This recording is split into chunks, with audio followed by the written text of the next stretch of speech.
Hello humans, today I wanted to talk about this guy right here, which I recently picked up. It is the Kaiser Suez? Uh, Kaiser has recently switched to using sort of like significantly fewer sized boxes. So like, I have a big box like this will have a tiny knife in it, or the biggest knife that they can actually fit in here. This one here in particular is actually a fairly large knife. Well, it's not big, but as you can see, 9.18 inches. I believe that's overall length.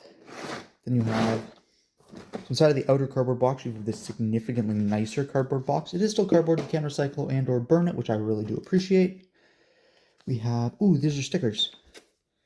So we have a drop bear sticker with a, I'm assuming that's a drop bear. It's got to be Australian because it's not Canadian, and those are the only two places where creepy animals come from, I'm sure. Carrying the drop bear knife, which is pretty cool, and then just a standard Kaiser sticker. We have the Suez itself, inside of its plastic dog poo bag, and with a plastic piercer protector clip thing. Not a huge fan of that, but whatever. And then, underneath this plastic insert, we have our microfiber cloth. So many Kaiser microfiber cloths at this point.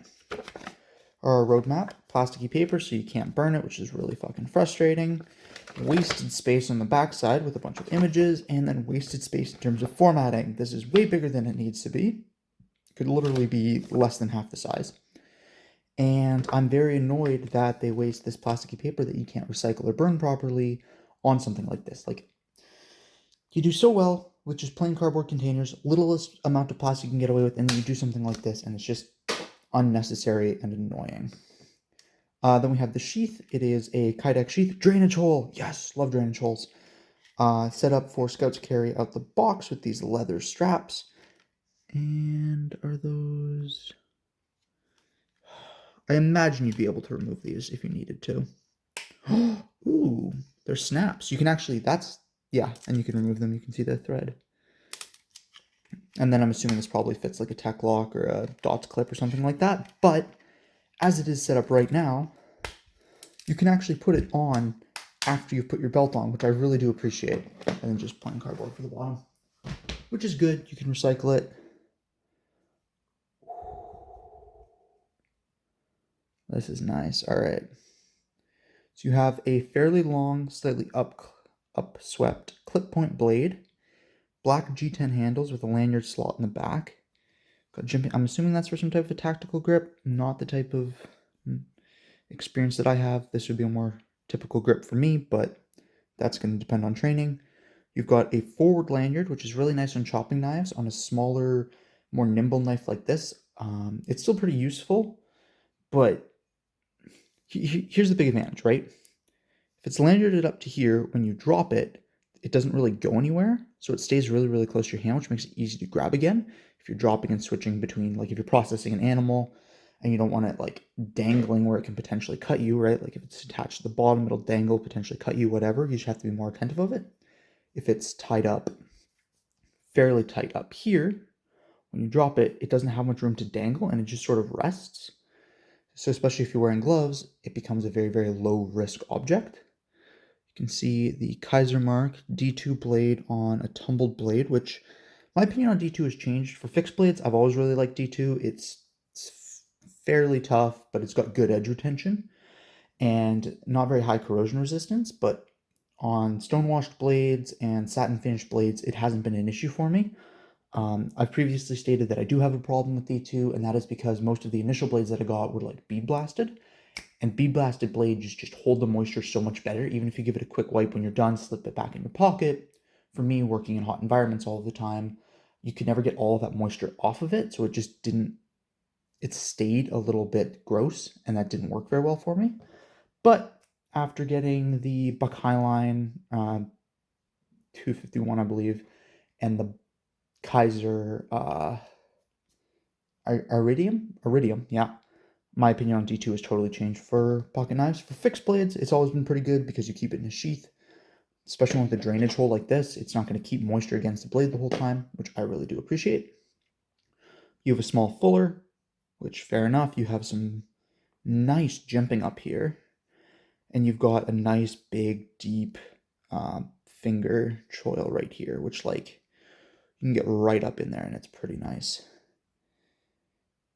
This reminds me a little bit of the Buck 102. It's significantly smaller than the Buck 119, maybe 117, somewhere in that size range. It is pretty nice. I do like having the lanyard loop in the front. I like the scallop section for when you're doing like food preppy stuff. It does definitely feel like a very, very suitable camp knife. What is going on with the edge there? I don't know if it's appearing. Yeah. Looks like the edge has like slight scratches or something. Disappear? No. Yeah, you can see it there too.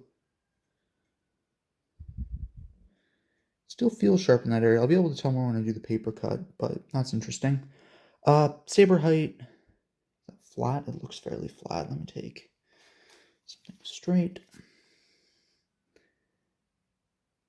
Yeah, that's flat. Saber height, flat grind, which is nice. Good jimps, very aggressive overall profile, but still looks fairly useful. Puncturing tasks, a little bit of belly. This is exactly the type of edge profile that I really like, where you have some straight section for push cuts, wood processing, stuff like that. Got a little bit of belly for your more delicate slicey tasks, skinning, stuff like that, and a good robust point for poking, essentially. Whatever you need to poke, you can poke with this, which I like. Removable handle scales, full tang. Got jimps in the back here, like I said, probably for tactical grip. Not really my thing, but if that's what you do, that's what you do. I imagine these jimps up here are probably sharp enough to strike a fire steel off of. If not, this swedge definitely is.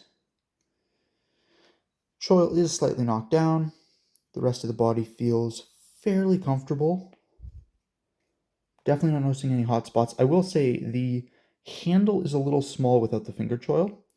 I can get my 4 fingers on it, but as soon as I transfer to a grip like this, I'm starting to feel just a little bit cramped. It's not bad, but just a little bit. As soon as I'm choking up, I've got lots of room. This is actually quite comfortable. But yeah, this position, perfectly fine. But as soon as I'm trying to get all of my fingers in there, it is just a little bit tighter than I would like. Check out the sheath, Kydex, dual loop, good retention. You've got this nice, big, obvious thumb ramp.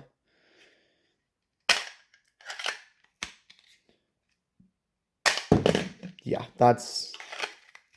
retention is really good. It'll be easy enough to get out of the pocket because set up for scouts carry, you're probably going to be carrying it on the back, on the back of your waist. So having that nice big thumb ramp, you can wrap your fingers around and then just very, very comfortable. All right, edge out of the box. Proceeds to drop all of the stuff I have. All the box and stuff because it was sitting on the paper got dropped. Okay.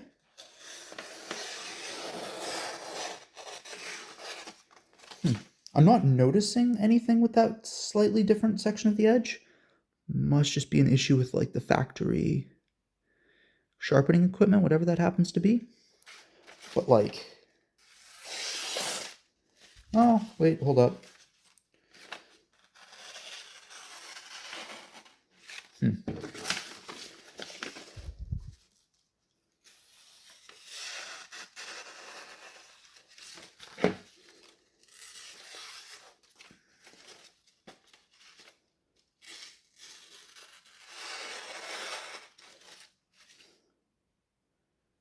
Whatever it is, I am noticing it. It's not the very, very apex of the edge.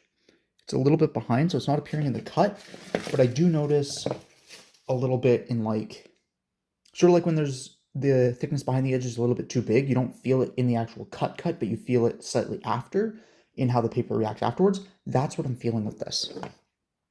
But I imagine a quick stropping will take that right out and it will not be a problem. G10 handle. You've got some texturing. I mean, it's like a $100 knife. And for that, I do feel you're getting quite a bit. D2 is a good blade steel in this area. You have quite a bit of edge. Like I said, like usual, I'm going to use this for about a week, and then I'm going to get back to you guys what I think, what I like, what I don't. Immediate impressions out the box, I do quite like this. I'm a little concerned with the QC on that edge, but I mean, I'll strop it out, see if that makes a difference. All right, I will be back in a week. Hello, humans, and we are back. I've been carrying this for a couple weeks at this point, and I cannot describe how much I love this freaking knife. All right, like perfection, just perfection. Not in every single way. I will get into that, but I am so happy. All right. So let's start off with the sheath, because this is the biggest complaint that I have. It does actually have to do with the sheath. In terms of stuff that I did, I moved the retention strap over one just to provide a little bit better stability when it's in Scout's carry, which is how I carried this guy.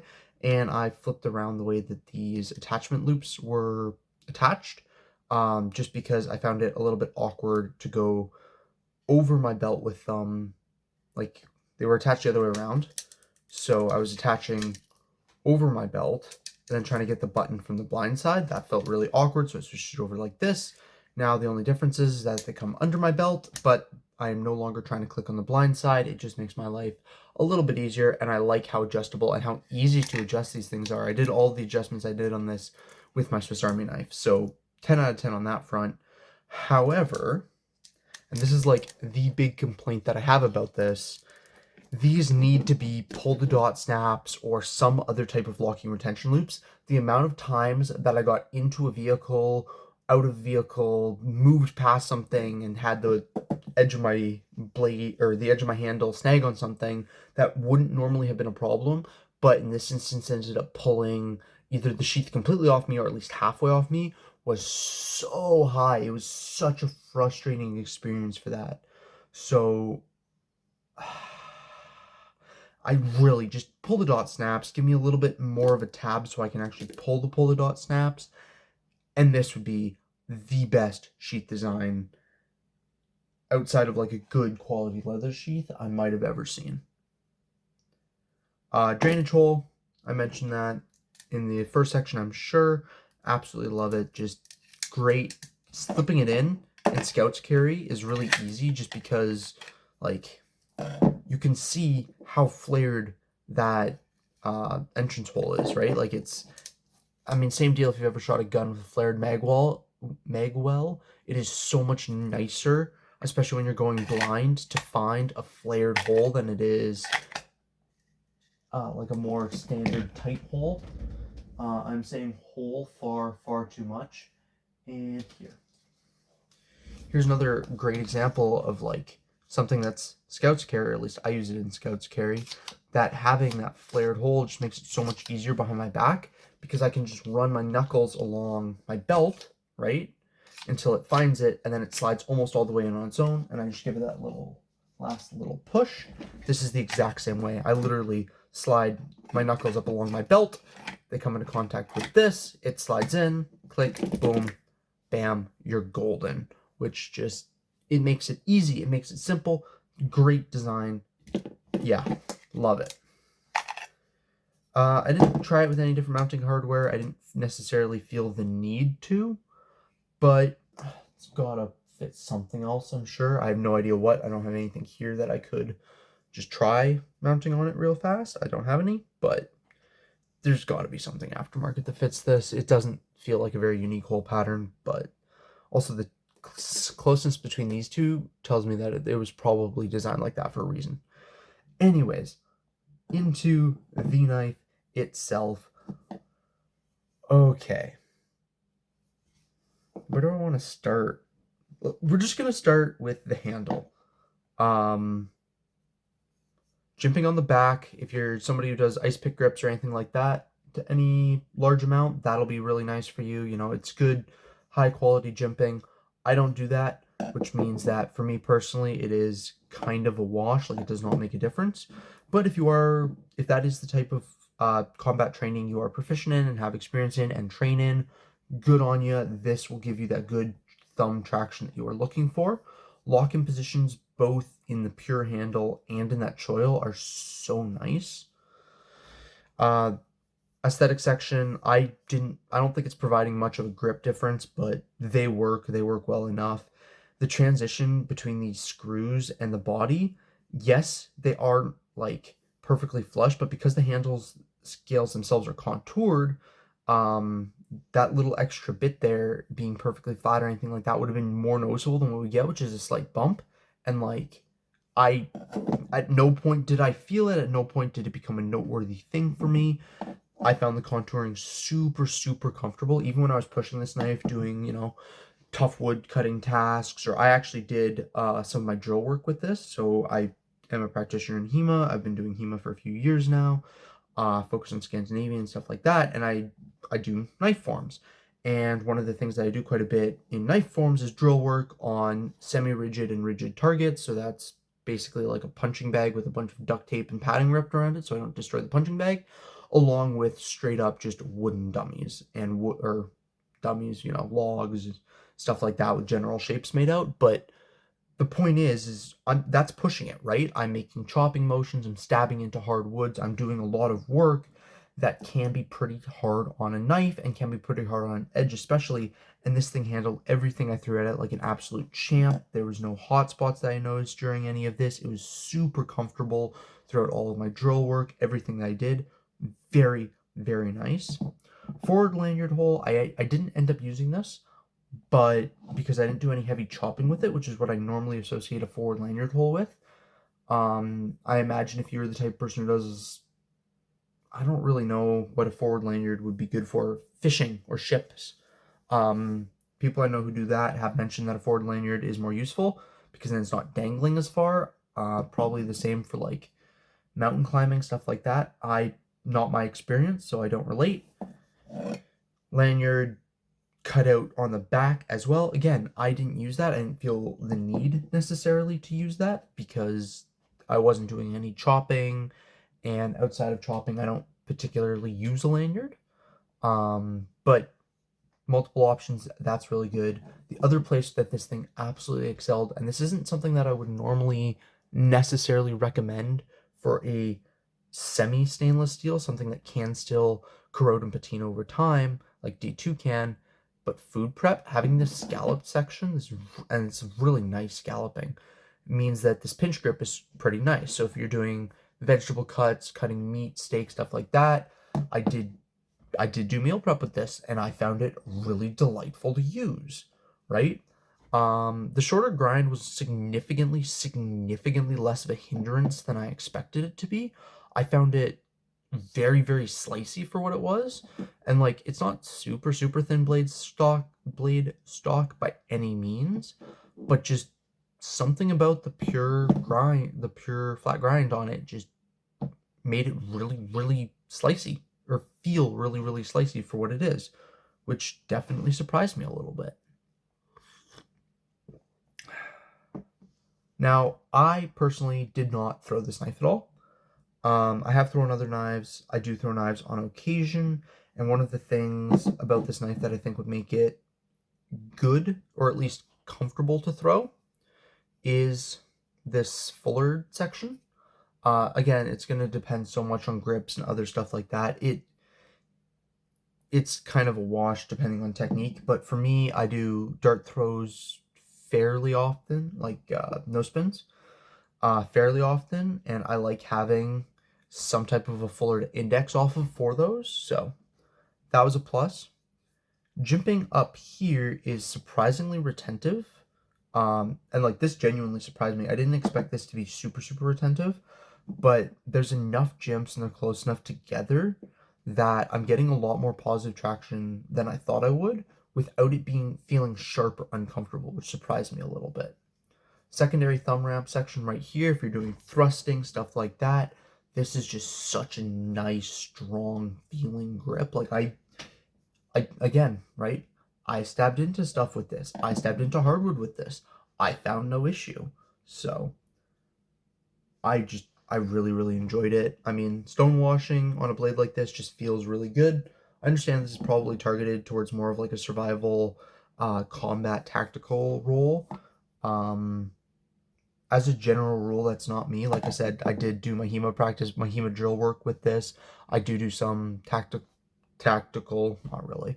I do some combat organized stuff, but that is by no means, no exaggeration, my focus. Most of what I do is bushcrafting and woodwork, and this stuff handled that like a champ. I did some light batoning. I generally don't do hard batoning with knives unless they're, bushcraft specific knives, but it handled that like a beaut. Suez section, like I said, I did meal prep. I did like outdoor meal prep with it. Just see how it handled the more survival situations. Handled them great. Feather sticking was solid. It wasn't amazing, but it was like a solid 7 out of 10 if you're calling 5 perfectly average, right? Above average, but nothing exemplar. Which more than good enough for a knife like this, in my opinion. The choke up section means that when I was doing detail work, like carving, I had a really easy time of it. A little bit of belly makes, game prep, stuff like that really good. I just really, really, really like this knife. And I think that is kind of the general conclusion. In terms of aesthetics, I would like different, like a Richlite scale, I think would be super, super cool. Like, get me a purple Richlite scale, and I will be such a happy man. It's already such a cool knife that the little details that I want to play with just to elevate it that hair extra are like, it is literally the last 2%. This knife is 98% perfect in my opinion. Yeah, Kaiser Suez. And again, like, this was not an expensive knife by any means. Comfortably within the budget knife territory for me. D2, which is a good, I mean, you do need to do a little bit more maintenance with it, but you're getting solid edge retention and solid toughness. And, I mean, keep it in its sheath, dry it off when they get to water on it, and it'll be fine. And as far as corrosion resistance is concerned, because of the stonewash blade, the stonewashing helps so much with that. This thing's just, I like it. I really, really do like it. I don't particularly have anything else to say. Overall, just, I really like it. There's nothing on the knife itself I think I would change, other than, a cooler scale, a nicer blade if I was, wishing on Christmas wishes. But the sheath itself, the sheath part of the sheath is great. Flared entrance, phenomenal. Good thumb ramp, phenomenal. I like these loops. I like the way these loops work. They need a pull the dot snap. I'm sorry, that's just has to be a thing that will exist, but it doesn't, so I get to suffer instead. But that's the other thing. I don't know if I mentioned it or not, but the retention in here is just so good. Like, amazing. Truly, truly amazing. Yeah, no, strongly recommend this. Pretty much everybody. Like, if you need a knife in this size, a fixed blade knife in this size, I think that this right here is such an easy recommendation. Stay safe and have fun out there. Peace.